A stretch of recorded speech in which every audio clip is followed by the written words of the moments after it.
Welcome to the Non-Essential Podcast. I'm Steve Gibson. I'm Ben Matlock. And we're here. We're both here. Another week, another dollar. Yeah. We get money for this? No, not for this. Oh.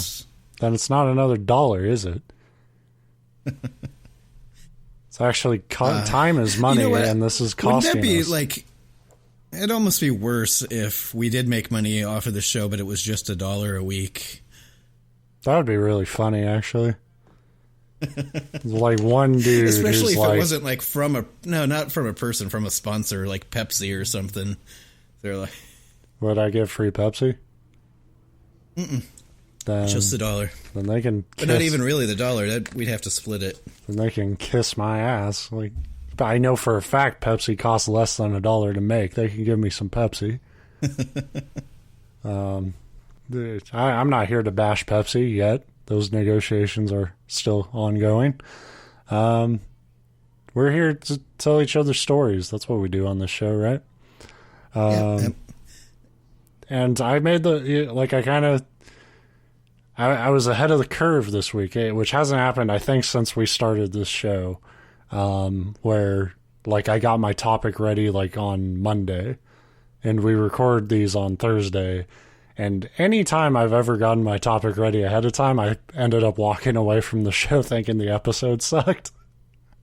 So we'll see again. Maybe I fuck it up. Yeah, we've talked about it, but that urgency, the like last minute procrastination, that's what gives us our energy. There's a little magic in that panic that kind of makes the show come together. But really, when it's like, oh, I got it out of the way, I can enjoy the next couple days and not have to do shit. Which worked out, but now I have to put this shit to the test and try to remember what the hell I wrote about. We bring you the history of peanut butter. I mean, it's that random. This is one of those topics where I genuinely don't know how I found it. Like, I don't even remember what my initial searches in Google were, because it was just like, well, maybe I can find a topic early. And somehow I found out about Robert Liston. And if, because I'm sure a lot of surgeons listen to our show for educational purposes. If you are in that field, chances are one of your textbooks at some point talked about Robert Liston.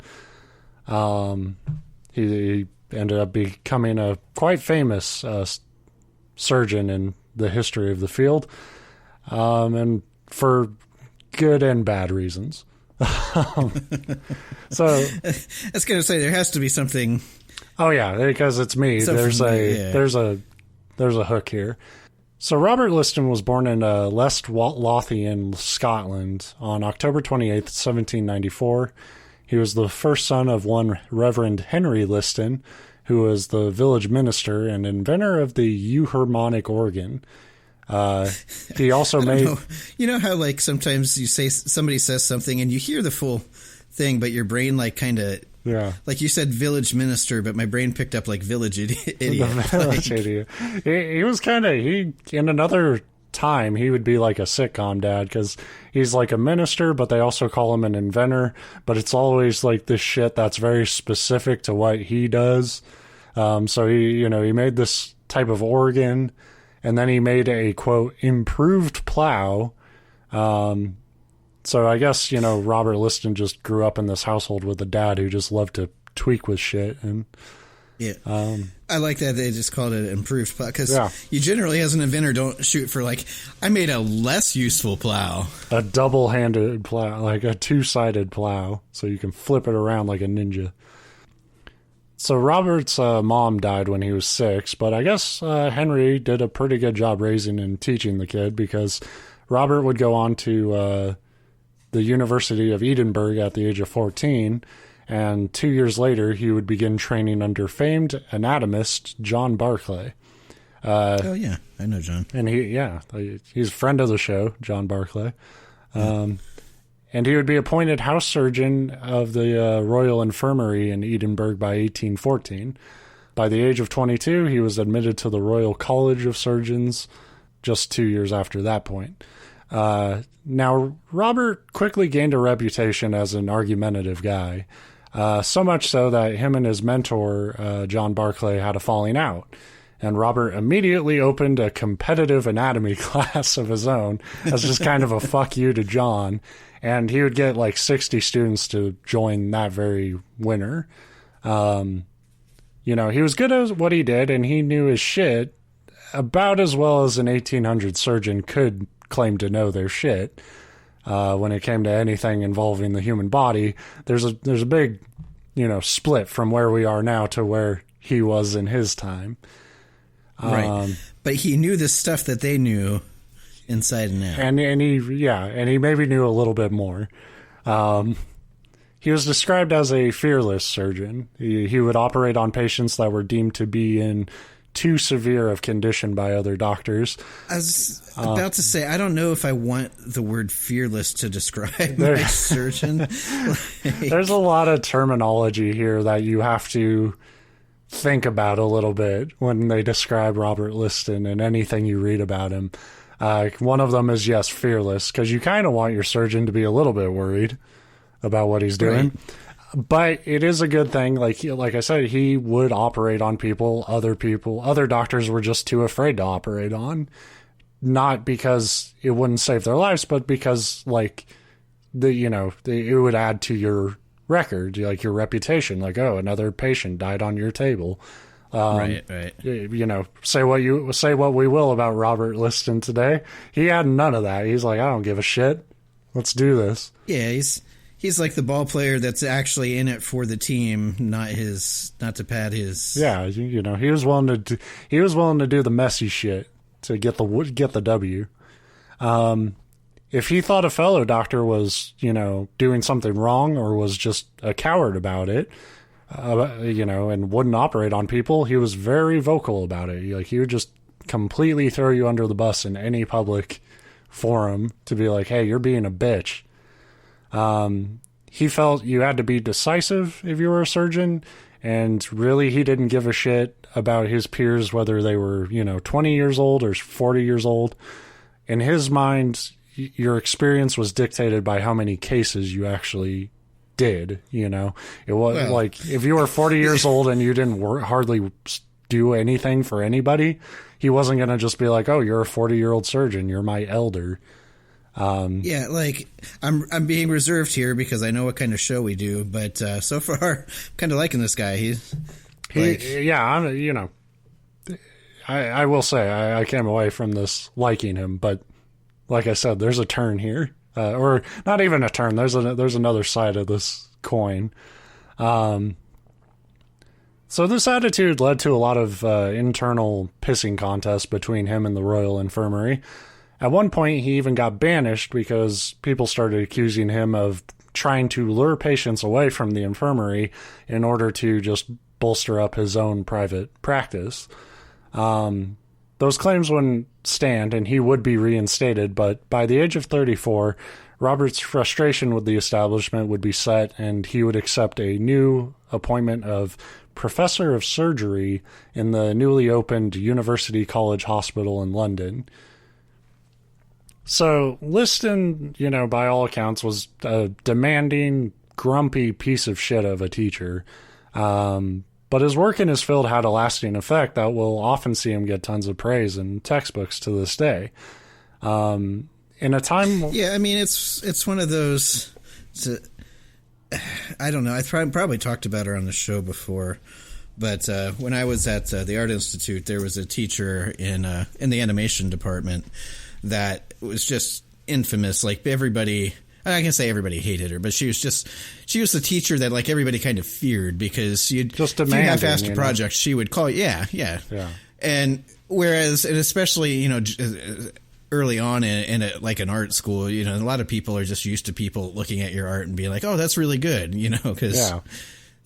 But she wouldn't do the, like, dance around constructive criticism. She'd be like, I told you when you do perspective, you do it this way. You didn't do it that way. Why the hell didn't you do it the right way? You know, that kind of thing.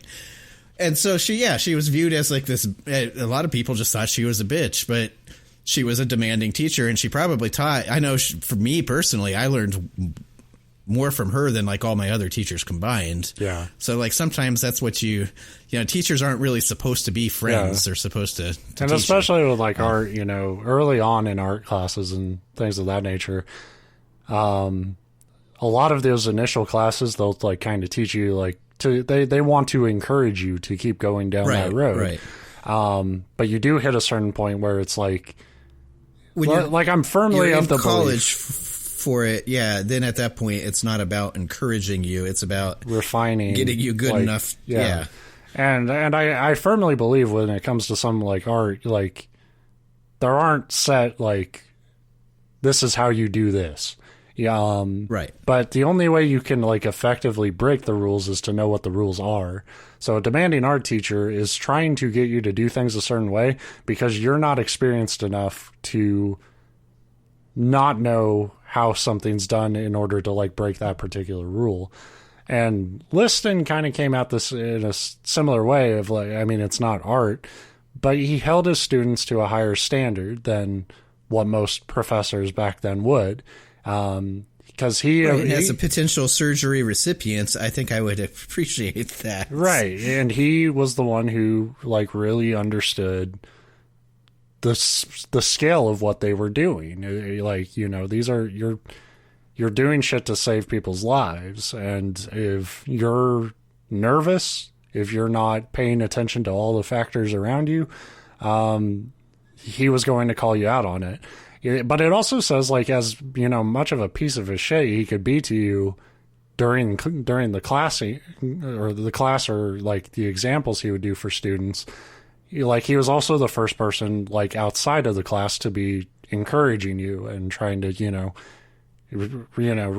rebuild your confidence if, he went too hard the other end. Yeah. And that's the thing with teachers. Like, I had professors, and I'm sure you did, had teachers and professors too like this, that were just dicks. I mean, I'm not saying, being a dick makes you a good teacher, but what you're describing is the mark of a teacher that actually cares about the students and their success. Which is just silly. Like, don't even. No, we were just talking off air about how schools, it's like, oh, weird. Most schools seem to actually care more about just taking your tuition money. But whatever. So yeah, like you'll see Liston, despite his, kind of tough standards for his students, he gets a lot of praise to this day. And a lot of that's due to his attitude about, it's the 1800s, and really if like you had an infection or some fucked up part of your body, the only option they really had to save your life was amputation. And that's where, Liston, like most surgeons, like that's back then, that's where he came into play. But that's where he shined. Where he shined. Cut it off. It is where he shined. In a time where amputation was often the only resort to save people's lives, he was the one who developed a solution to cutting in such a way that you could fold the skin over the bone as a sort of natural padding for where the limb was removed. So this is like, it's graphic to think about, but it's way better than the alternative at the time, which was, so you would hack off a limb and then you would have to pull the skin and muscle and tissue over the wound in this kind of like fucked up, fold. And if you look at like modern amputations today, when they do have to do it, they still follow kind of the guideline that Liston had, where the skin completely goes around the wound. So he had a much better method, and he actually like developed his own type of knives that were sharpened in a particular way to pull this off. So he was either revolutionary or a fucking serial killer. Yeah, I was just about to say that. Very, very, very real shot. Either way. For being an argumentative bastard, he also knew the importance of the patient's emotions during this type of procedure, and this is probably the most revolutionary thing about him. Believing it was important to not keep the patient in suspense and to be reassuring that they were going to be okay were the highest priorities for him. If the patient was expressing too much dread, Robert believed you don't start operating on them then. Like if they're just, mentally not fit to undergo the procedure, unless it was like an emergency, we have to get this off now. He believed it was the utmost importance that you get the patient in the right mindset. And it's probably important to point out at this point, although you probably just were about to, the 1800s, they wouldn't, general anesthetic wasn't a... Well, yeah. Yeah. So it'd be doubly important. Like now, it's probably important to have the person mentally ready before you put them under. But I could see it being very important if you're not putting somebody under. Like, hey. So and we'll touch on that in a bit because he's coming around right around the time they're starting to test that stuff out. So they needed to be in the right mindset, and once the operation was done, he believed that the patient was just beginning a long process of healing that you were still responsible for as the surgeon. He believed if you were the surgeon, you had to emotionally be in sync with somebody who was going to need to adapt to such a drastic, change in their anatomy in their life. Right. So he had a lot of respect in a time, that was pretty crude. He had a lot of respect for the psychological side of, a drastic operation like that. Like he may have been a hard ass as a teacher and a colleague, but it really came out of like him having just these strong ethics for what he did.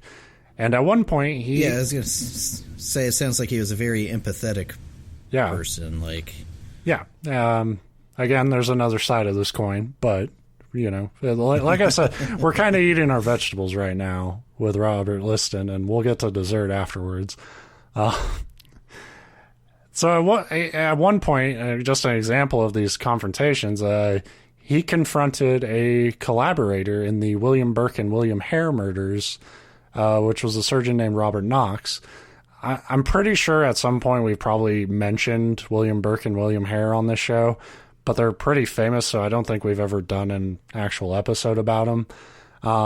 But if you don't know who they were, Burke and Hare were these grave robbers who supplied anatomists and students with dead bodies for academic dissection. But, digging up dead bodies wasn't, a reliable source. So they eventually just started killing people themselves and then sending those bodies in to kind of keep the money rolling in. I assumed that was where that was going. So a surgeon named Robert Knox was one of their regular buyers, although he would never be indicted for it. It's kind of just an accepted idea now that he was totally doing it. And Robert Liston was suspicious of Knox, fearing that the corpses he used in his demonstrations were in fact victims of the duo. One day he burst into the laboratory and found one of Knox's corpses, a young woman named Mary Patterson, kind of being posed and fucked around with by Knox and his students. And outraged, he threw Knox to the floor, took the corpse and made sure it got a proper burial. And the more I typed this story out, the more I was like, man, Robert Liston could have been up to some really dark shit. Like, don't worry, students, I'll bury this body alone. He just runs off with it. But I'm going to assume that's just my fucked up imagination, and that Liston was a pretty upstanding guy, and you can't do much to Robert Knox, but I imagine he probably kicked him a couple times while he was on the ground. He also got a little bit of acclaim when he publicly trashed a guy who believed you needed to remove the tonsils and the uvula to fix stammering. He was, just like, that's fucking stupid. You mentioned anesthesia earlier, and he was actually the first surgeon to conduct an operation in Europe using anesthesia. And after he did it, like, it was such a success, he, continued to advocate for it and fought aggressively, which it sounds stupid now, but there was a notion when anesthesia was first coming around that it was bad for patients because the pain they felt was a necessary part of the healing process. I was just about to say, I can totally see, given the way our current situation is, a subset of his people on right TV, the talking head's like, look, if there's no pain with amputation, then people are just going to be getting amputations left and right. Right. Yeah. And it was totally like that. And it was built on nothing. And Robert Liston was like, that's complete bullshit. They are healing exactly like they would if they weren't using it. He was even one of the few surgeons at that time to wash his hands before operating. And he emphasized clinical hygiene anytime he addressed operating for any reason. This actually predates Ignace Semmelweis, which you talked about on episode 36. So Ignace should have just cited this guy like, hey, look. Yeah. Well, Ignace was like, writing about it and trying to like back it up. And Robert's like, he probably didn't even think about it that much. He's just like, of course you wash your hands. What the fuck are you talking about? Yeah, and for people, just real quickly, like Ben said, episode 36 talks about it more, but there was a particular point when a doctor saying, hey, look, you should wash your hands between surgeries so as not to cross-contaminate patients, literally got like drummed out of medicine because the other doctors were like, that's so fucking stupid. Yeah. Like, you don't need to wash your hands. So, yeah. So by all this, we would say like, oh, Robert Liston seems like a guy who really had his shit together for his time. But now we can talk about kind of the Mr. Hyde to the Dr. Jekyll here. I've been trying to guess in my head where this is going to go, and frankly, you've got me. I mean, it's not too outlandish, but again, the perspective you have to keep here is like, okay, this is an 1800 surgeon. So something's going to be fucked up here. So even though Liston believed firmly that surgery needed to be a last resort, in his mind, like it was more important for a surgeon to know when you should operate versus like just knowing how to operate. Like you needed to recognize the situation and if an operation needed to be done in the first place. But if he determined an operation needed to be done, watch the fuck out. 'Cause, despite developments of anesthesia and antiseptic methods during his career, Liston did come up in a time where surgery skill required boldness, precision, and speed. If somebody wasn't under anesthesia, you had to work quick. Even though, again, speed isn't necessarily the thing you want your doctor to be known for. Considering the patient might be feeling everything you're doing to them, if you can't put them under anything, and you didn't have the ability to control bleeding and infection like we do today, you can understand why the operation getting done as quick as possible would be a high priority back then. But there is just something about Liston becoming known as the fastest knife in the West End that doesn't go down too smooth for me. Like speed can mean a lot of things on an operating table. Right. Now go ahead. Did he have that on his like business cards? It's just one of those things, yeah, I'm sure it's probably on his tombstone. Now, he was famous in the field for his ability to complete an above-the-knee amputation in less than 30 seconds. Yeah. So visiting surgeons would pack his operating room to witness his technique. Ever a showman, he would nod to his students who had their watches in their hands and say, "Time me, gentlemen, time me." He was really proud of the record, and he loved what he did, always going for a new high score. Between 1835 and 1840, he performed 66 amputations and only lost 10 patients in the process, which is really impressive when you consider down the road at the St. Bartholomew's Hospital, the surgeons there were averaging about 1 in 4 to his 1 in 6 death rate. So he was really good at what he did, and he was fast, but he wasn't perfect. Like, he was often right, but when he was wrong about shit, it meant fatal consequences, the same as any other surgeon. One time he was convinced that a child had an abscess on his neck, and and he lanced the mass with his knife, only to find out it was an aneurysm and it killed the kid. Shut up, cat. I know it's sad, but we're doing history here. And the bigger thing, he'll show up for all of his advancements in surgery throughout, historical textbooks. But the other thing the other two incidences he's probably most known for tend to do with his speed and how proud he was of it. So one incident, pretty straightforward. During one leg amputation, he lopped off the patient's testicles as well. Well, Yeah. They're a leg, a testicle, they're all... This is exactly why I want my doctor to be confident but fucking serious about what's happening, and preferably not doing it in front of a fucking crowd. And for the love of fuck, keep your eye on the balls before you cut anything. Absolutely do not just start going in cocky and singing a song to yourself. But maybe his most famous incident was when he was amputating, and while an assistant held the limb, he accidentally amputated the poor assistant's fingers off, and every bad domino fell down from there. The patient's limb got infected and the patient died. The assistant's wounds got infected and the assistant died. And somehow in all this chaos, Liston's, razor sharp quick knife somehow slashed through an observer's coat, and the guy, convinced that the razor sharp blade had pierced his vital organs, died of shock. He did not get... Well, that's kind of on that guy, though, right? I mean, yeah, they wouldn't call it murder, but it is the only time in, recorded surgery in a single operation that 3 people died.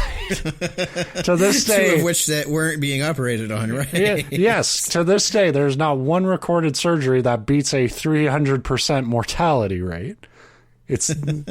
And that is how it's always framed in the textbooks, is technically you went in to do one procedure and ended up killing 3 people. So ultimately, I think Robert Liston is an essential figure to the overall progress of surgery. A lot of his work and technique is, still revered to this day. But he was also a surgeon in the 1800s, and maybe, he could have been the best, but that's kind of like being the best QB in the XFL. Good job, but I wish I still had my nuts. Yeah, that was fast. I was a man before, but not anymore. Good job. You changed my fucking gender in 2 seconds. Good job, but I wish I still had my nuts. Might be my favorite. I was show. I was proud of that. So yeah, that's the story of Robert Liston, hero and fucking gunslinger of the operating table. See, that's the problem. And it's not even just back then. You see a lot of it today in the medical world, where a lot of it comes down to this just hubris. Even the ones that are kind of right about their ideas have this, but I'm so right that I'm, God.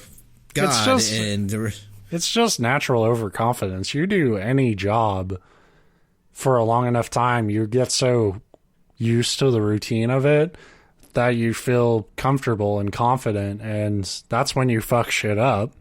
The difference is, if I fuck shit up, somebody gets, at my job, somebody gets, a bag of fucking food that wasn't theirs.